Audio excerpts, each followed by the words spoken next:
so that we don't miss anything.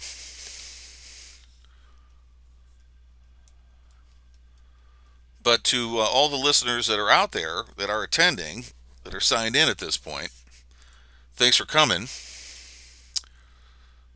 Tony, are you able to hear me okay? Can you hear me okay through YouTube?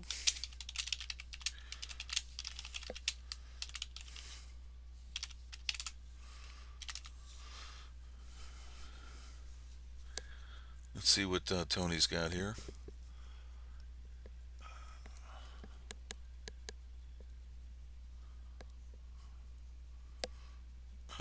Not yet. He says, hold on. Okay. Maybe what has to happen here. So we are live. Are we live and rolling? Do we have an audience signed in yet? He says, yes, he's hearing. Is our audience migrated over? Do we have our listeners available? Also, what I would keep doing too, Tony, because people tend to come later to a lot of these broadcasts. I would stay signed in at Click Meeting and keep putting that link in there for new people. Maybe type in, we've had to migrate to YouTube Live just because we had technical problems and we're going to have to work all that out, I guess, now.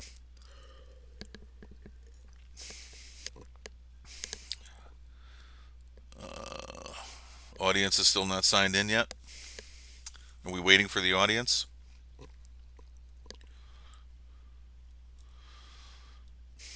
What if they can't sign in? Can you see if people are online live for the broadcast? Can you see that in there? I mean, does it say, your live event has this many people attending? Does it show you that?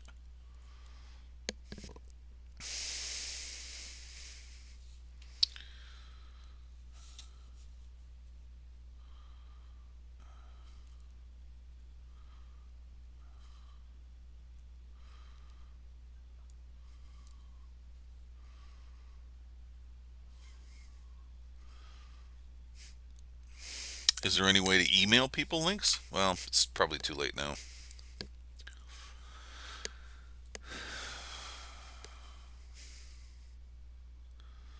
Okay, we have, you said a couple people logged in? Okay, that's good. All right, so guys, thanks for coming. Appreciate you taking a little bit of extra effort on my behalf and helping us work through our technical problems we're having. As I mentioned to Tony before, I'm not real good with this kind of thing, and it really throws me. So we might need our kickoff broadcast today. We're going to try to do the best that I can. We might have issues with some technical follow-on work that we wanted to do with it all. So hopefully, if uh, we have a less than perfect first broadcast, you'll still consider coming back on a regular basis. So for new listeners, thanks for coming. We're going to have all of these problems resolved by next week, I am sure, because we want to be able to participate. I would love to be able to have two-way chat communication with my listeners because I think that what you've got to say and the input that you provide can be very substantive. It's important to have that because it helps direct the conversation. And because of that, I want to make sure that everybody knows that you are welcome to open a dialogue with me anytime. All you have to do is email me. I'm going to give you a couple of email addresses at the end of the broadcast, so I want you to keep those handy. You're welcome to come every week. If you can't come for whatever reason, they're recorded, they'll be posted. But we want you to consider this as one of your online homes for data and information and help to become the best trader that you can be. Because, quite frankly, we know how to do that. That being said, so let's go ahead and get started. I know we've got about 5 or 6 guys in. A couple guys we may drop off. Hopefully that won't be the case. And again, we're recording. So Tony, since we're going to record this, why don't you give me like the go sign when we're ready to go, and then I'll just jump right into the broadcast for our listeners, and we'll get started right away. So let me know when we're recording.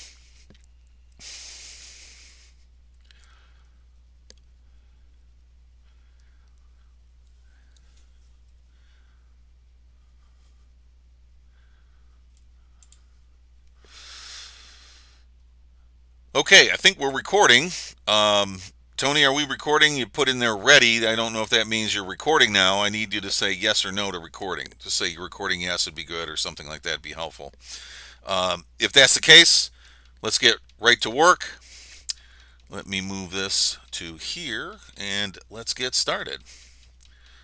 Right ahead. Okay. This is the weekly Forex roundup for the week ending September 14, 2024. I'm your host, Jason Allen Jankowski, the Lion of the South Street. Thanks for coming, everybody. As you can see, we've had a couple of technical issues to get our first broadcast up and running. I promise you by next week we will have those resolved, as well as a pathway for you to make this as painless as possible next time to participate. I want to get right to work, but I want to remind you that it is participatory on your part if you're interested in doing that. Don't be afraid to put a comment, question, something in the chat for me to review.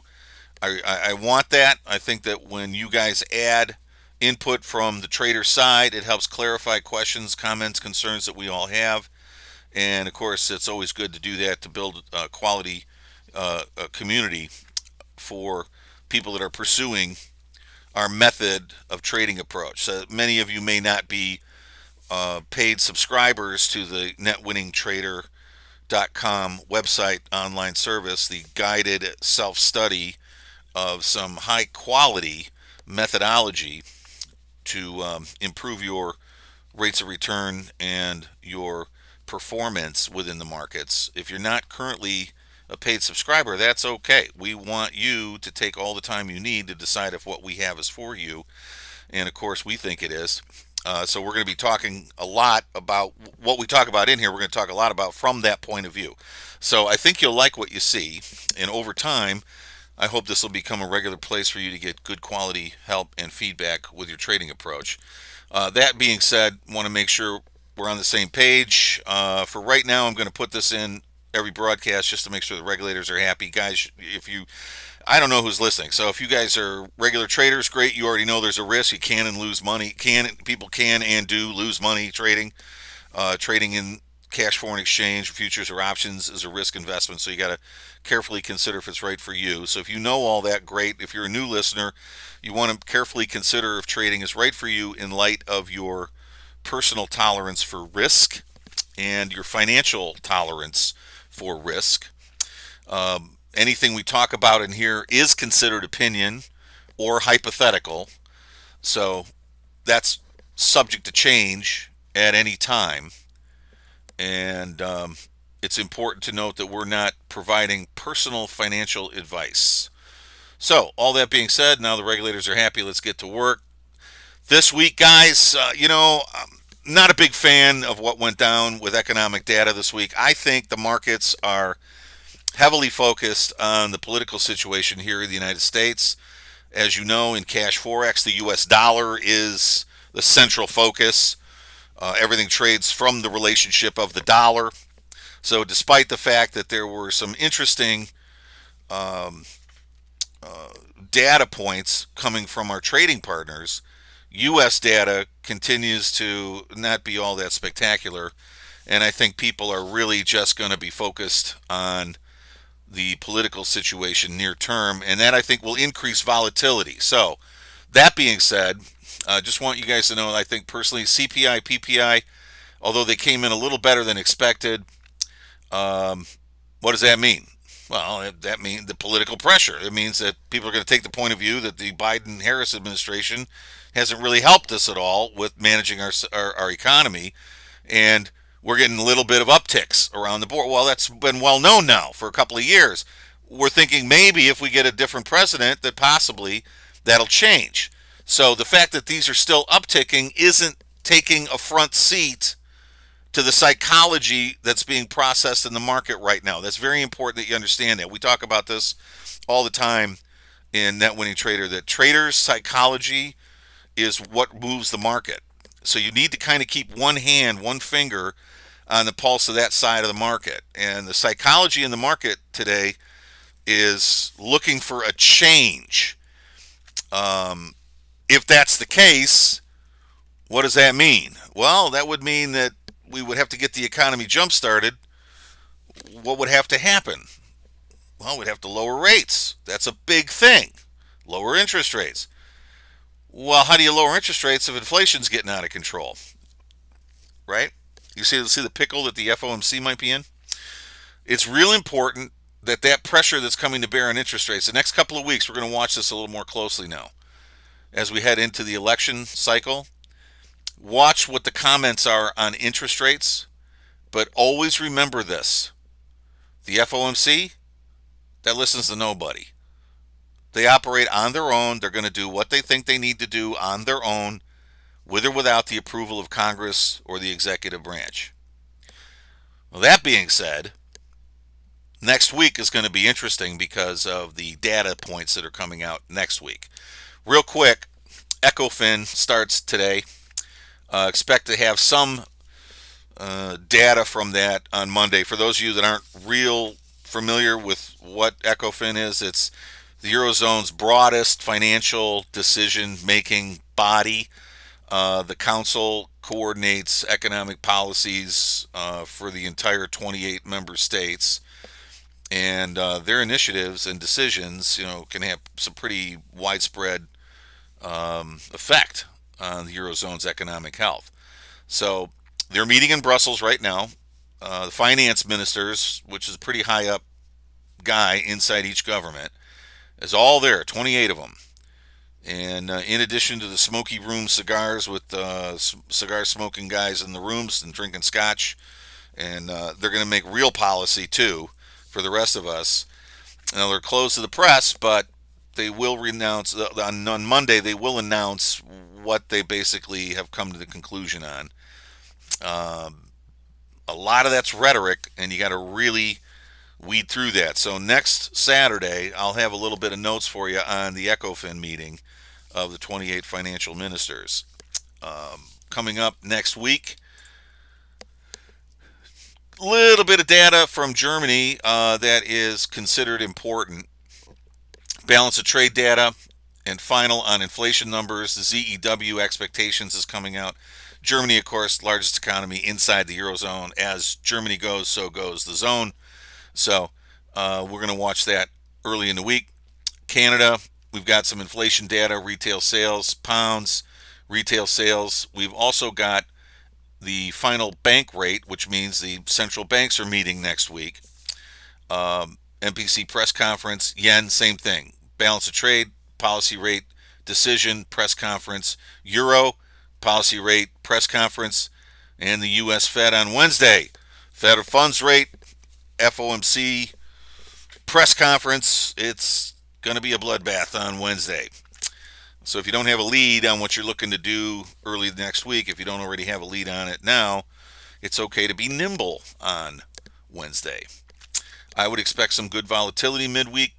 Look for the Dow to gain just a bit. I think by the end of the week, the dollar's going to gain a little bit. It is, in my opinion, it's really interesting because the dollar should be under some good upside pressure with rising rates, higher inflation. But typically, that's accompanied with good, solid economic growth. We ain't getting that now. And our trading partners are not making the biggest purchases, and bond purchases as well haven't been as large. So we've got an inflation issue without a lot of the underlying oomph, power in the marketplace that would justify a higher currency and a rise in the rates. It's more like the country is really suffering because nobody's really working, and costs of prices and goods and services are rising anyway because they're getting harder and harder to find, not because there's so much of it. You know what I mean? So expect a little volatility on the dollar, but what should be happening is under these conditions, the dollar should be moving lower and rates should be coming down, is typically what would happen. So with a election cycle coming up in a few weeks, is everybody waiting until after the election before doing the real thing that has to happen. So I would expect the dollar to put on a little bit of weight midweek, um, but look for clues for sell-offs. In other words, later in the week, I'm not saying look for the dollar to sell off later in the week, although that could happen, of course. What I'm saying is later in the week, we're going to look for clues that say dollar upside pressure ain't as good. Before we get to price charts, I'm just going to give you a little this week's trader wisdom. I want everybody to write these down. I like to take a break during the broadcast and just take 5 minutes and give you guys some real solid, I would say, trader education if possible. Today's trader wisdom comes from Sophia Loren, who is rumored to be one of the most beautiful women that's ever lived, and I would definitely agree with that. It's also rumored that she might be trading in the markets, although I disagree with that wholeheartedly. Miss Loren said, getting ahead in a difficult profession, something like trading. Getting ahead in a difficult profession requires avid faith in yourself. That is why some people with mediocre talent, but with great inner drive, go much further than people with vastly superior talent. What is Miss Loren really saying? I think, as us as traders, what she's really saying is, and I think this is absolutely true in the markets, if you have a strong, powerful inner drive to succeed, nothing is going to stop you. Some of the best traders the world has ever produced are people who could be considered intellectually average. They don't have maybe advanced degrees, they don't have genius level IQs. They're just typical. Some guys, I've met guys from Chicago that are considered some of the best traders, at the time when the pits were still active. Some of the best guys you could ever want handling money. Some didn't even have a high school education. Why is that? Because that drive to succeed supersedes everything. Now, if you have that, what you have to do from here forward is discipline it so you don't get out of control. And our friend Roy Longstreet, who's also a big educator in commodities and futures trading, he said that nowhere are emotional controls more required than in the business of trading. And he said the stronger the man, the more necessary the controls. What I'm suggesting to you is that if your results are not becoming what they could be, part of that might have to do with how you're managing your day-to-day participation.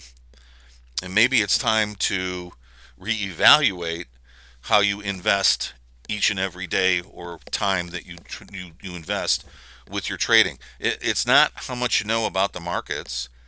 It's not how good you are at analysis. It's not how good you are at maybe understanding the differences between fundamentals and what drives pricing. It could come down to something else. So if you're not getting the results you absolutely positively know you can get, that are out there, that other people are getting, take some time to reevaluate that inner person. Take some time to find out what that inner drive really is doing for you. And maybe we can make that a topic of conversation and discussion at some point moving forward. Okay, we're going to talk just a little bit about charts. Where'd they go here? What happened to my ever-present charts? Here they are. Okay, now one thing that you're going to note, for those of you that are attending for the first time, maybe haven't seen me broadcast before, is that there's virtually nothing on my charts with regards to technical studies. We talk about that in Net Winning Trader a lot as to why that is. The bottom line is that technical analysis is useless for finding gains. And if you use it or rely on it, that could be part of why you're not succeeding as well. So I'm not going to. It says need to switch windows. What do you mean? You should have my charts up right now. You don't have my charts up right now? Because it takes a little bit of time. It lags a little bit. That's why I want to take a minute and talk. So, are you sure? It should be up now. You should see Euro 60-minute chart. Do you see the Euro 60-minute up?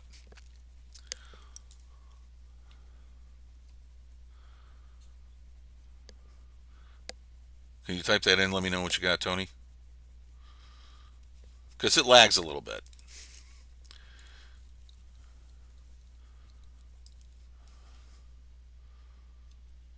Need to switch. It's the same window. Why would it make any difference?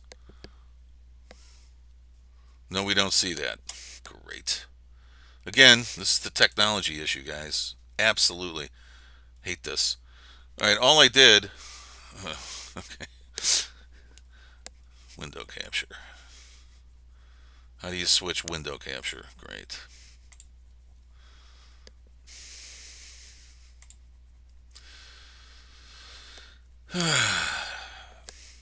You know, I just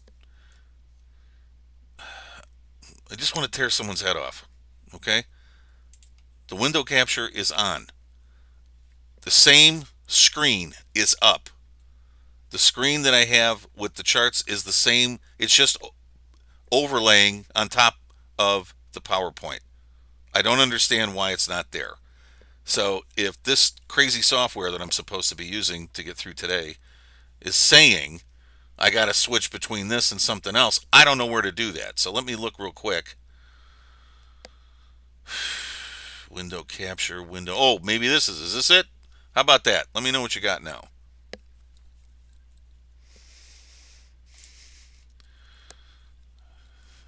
Do we have it? You should have it now. It looked to me like it switched.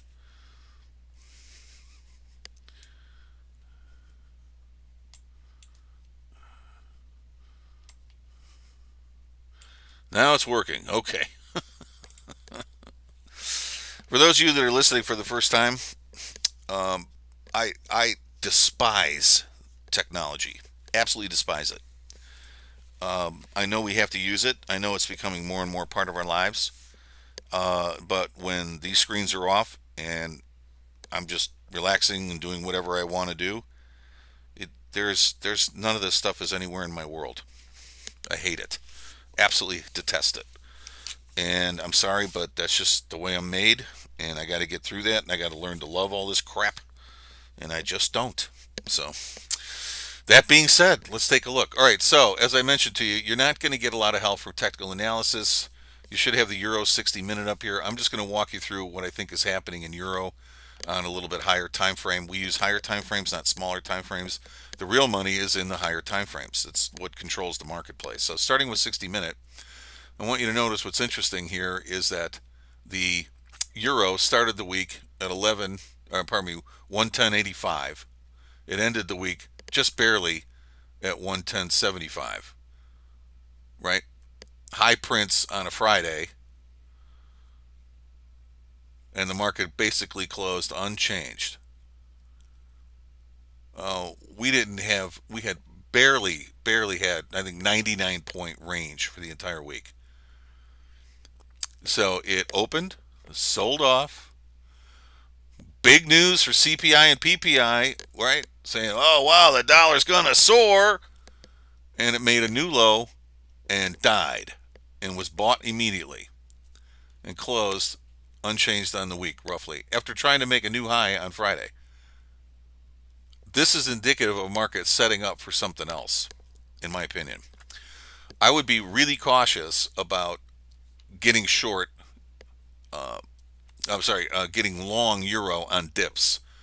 I think you're going to see that rallies represent selling opportunities, and I think we're going to see more downside in euro as the dollar firms near term. Downside in euro as the dollar firms. It's not really gaining any upside traction.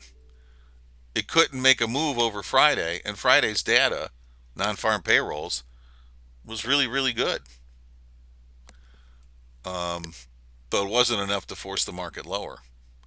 So I would be cautious there. On a higher time frame, let's look at the 120. You can see that what you've got on the 120 time frame, which is a much larger perspective, really is downtrend. In fact, downtrend is becoming channel.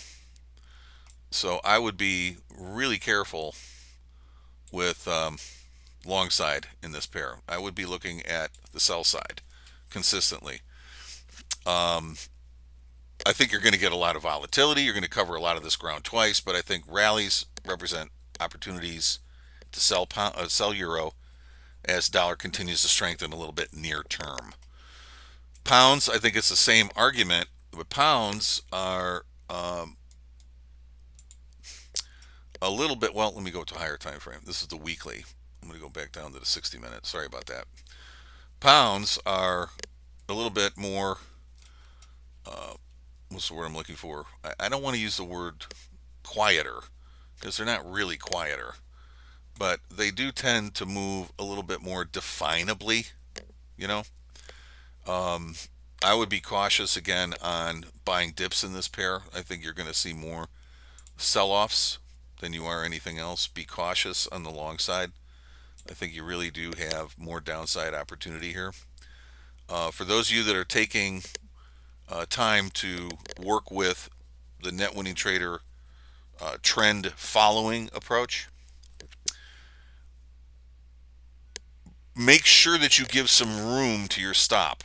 In other words, keep your stops out of range. You know what I'm saying? Like on a weekly time frame, you keep them out of range. Maybe you could go back and keep your stops above the 132.50 area in volatility. So you're talking about, wow, you got 120 points of room on a stop. Well, you don't have to play that. What you need to do, maybe wait for a little bit of a lift, come close to our downtrending areas, put that stop 50 or 80 away, give yourself some room. Canada, 60 minute. Canada is building a nice firm base. And I think we're going to find that Canada continues to move to the upside near term very carefully and very quietly. Um, Hardly a 90, 80 point range for the week. I mean, the last couple of weeks it's been really quiet in there. If we look at the weekly, you can see that what this pair, really might be trying hard to do is build momentum for an upside move.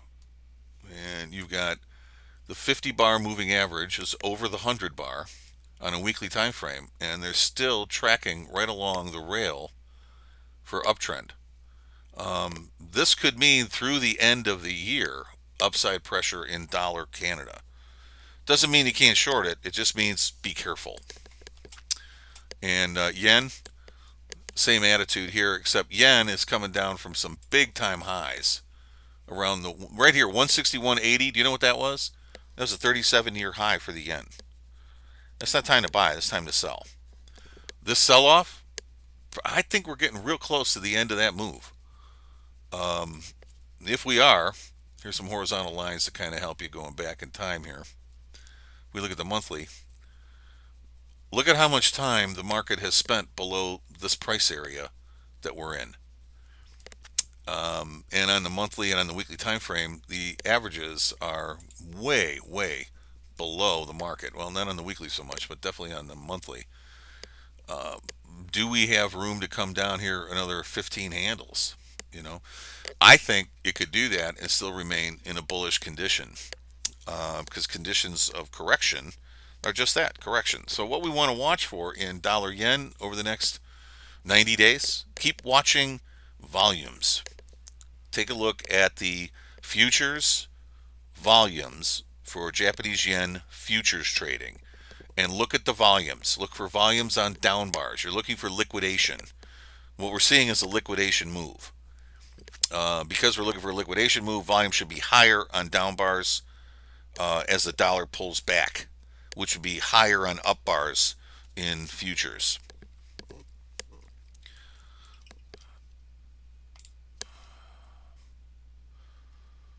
Okay, let me do this real quick.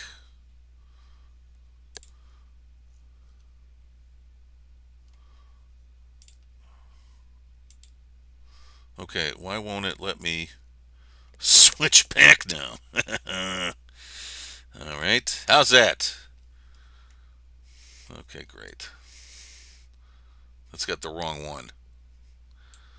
Why is it? Oh, Tony, you're gonna have to dumb this down for me. Okay. All right. Now the page is out of whack.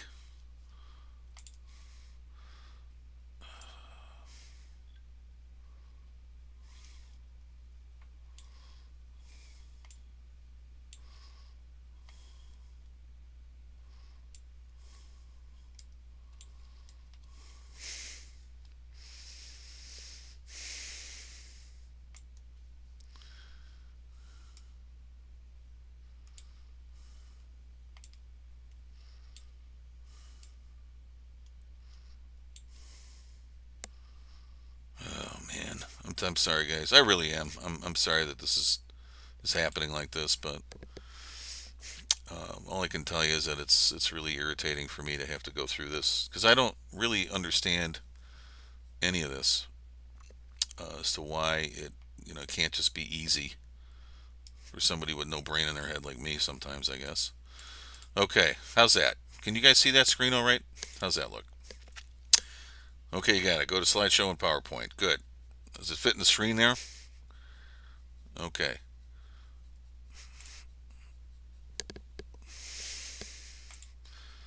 Okay, now, how to get more from this broadcast? Feel free to post questions, make comments, suggestions. JAJ at netwinningtrader.com. Tony is going to make sure that those get forwarded to me. Open dialogue anytime. Don't forget to watch your inbox. I got new content coming regularly. A lot of free content coming. And then I've got some other stuff that's for our paid subscribers too that'll be due out this week as well. And all that being said, come find out more for those guys that are listening for the first time. NetWinningTrader.com. It's going to challenge you to put aside what you currently know as being the terms and conditions that winning traders operate under. I think you'll be surprised to learn what we can share with you. That being said, if you decide that you want to participate or you have questions, you can email me, sign up through the site, email Tony if you want. He's at info at netwinningtrader.com. And since this is our first broadcast, we'll have a lot of our technical issues ironed out for next week. And we'll see you next week. In between now and then, we'll fine tune a lot of this. But do me a huge favor. If there's things that you want to know more about or things that you feel we should spend more time on, then please let me know what would help you better. And I will also say some prayers to manage my emotions that get so strongly addressed when technology doesn't work right. So I promise you I'll be in a great frame next week too. That's it for now, guys. Have a great day. Enjoy the rest of your weekend. And we'll see you next Saturday. Thanks for coming.